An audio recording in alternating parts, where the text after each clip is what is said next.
او خوشاله یم نن را لري بار نمبر را کړی دی او مالې پغلا باندې د یار نمبر را کړی دی نو ما چې په میلاونو په کنځلو راته سر شولو چای په غلطۍ راله د پلار نمبر را کړی ما چې په میلاونو په کنځلو راته سر شولو چای په غلطۍ راله د پلار نمبر را کړی دی او اوس یې په بټخېله کې د دې ظالم ته وګوره او مالې د خېشکو د نوخار نمبر را کړی او د هر یوې خبرې سره 14 قسمونه خوري دی د خپل کلي د دیګمار نمبر را کړی او یو اټی لیکلی دی سیپران ورسره نشته دی او دی راته ښکاري د پیزار نمبر را کړی نو خیر شه اقبال جان اوس به هر وخت ګپونه وي او ښکلي په خپل لاس د ټیلینار نمبر را کړی دی او یو څو شیرونه به نور ویم چې پرتوب په چنار د یو څو شیرونه ویم چې خفه شم نن مې د یوې پیغلې لیدلې پرتوب خفه شم نن مې د یوې پیغلې لیدلې پرتوب او لکه جورابه یې بدن پورې لیو کړی پرتوب دا له د کوم وطن کلتور دی زه خبر نه شم او د نن زلمي چې د سردي په شانتې کړی پرتوب او د خپو ګټکۍ دې پکې مه پټوه هم ګناه ده د خپو ګټکۍ دې پکې مه پټوه هم ګناه ده لږ شان اوچت تړه اشنا ده میرات مړی پرتوب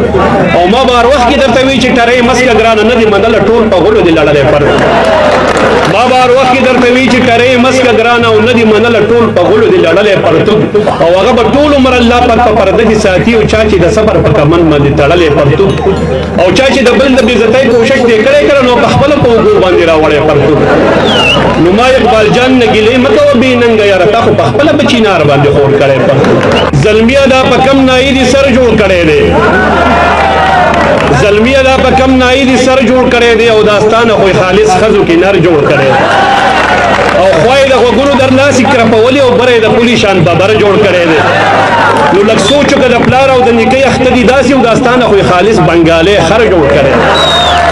او یو سړی د خپل بچي نه دغه تپوس نه کوي چې دا څه دی د بروزې ټوپ په سر جوړ کړی نو رښتیا د اقبال جانه تش په نوم مسلمانان یو نور ځان هم د یهودو برابر جوړ کړی دی او مخکې د مینو ګودر کې ملاقات مخکې د مینو ګودر کې ملاقات اوس کېږي په کالج او په دفتر کې ملاقات او مخکې د ریبار په خوله خبرې به کېدلې وایي شي به انټرنیټ د غر په سر کې ملاقات نو دا پاشکانو د خدای رحم کرم نه دی دا باشکانو د خدای رحم کرم نه دی مخکې به کېدو چېرته اختر کې ملاقات او اوس چې د موبایل کې د 500 روپو بیلنس نو کېږي د سحر او مازدیګر کې ملاقات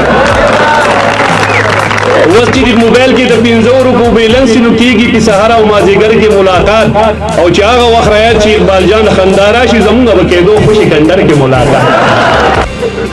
لکه غوایي غونته د هر یو شي نه چک مه کوه لکه غوایي غونته د هر یو شي نه چک مه کوه او پښتون زلمیه درته ویم کارونه سپک مه کوه دا تور کمیس او سپین پرتوب د پنجابیانو کار دی دغه پیشن ګورې را دی خوا دا ټک مه کوه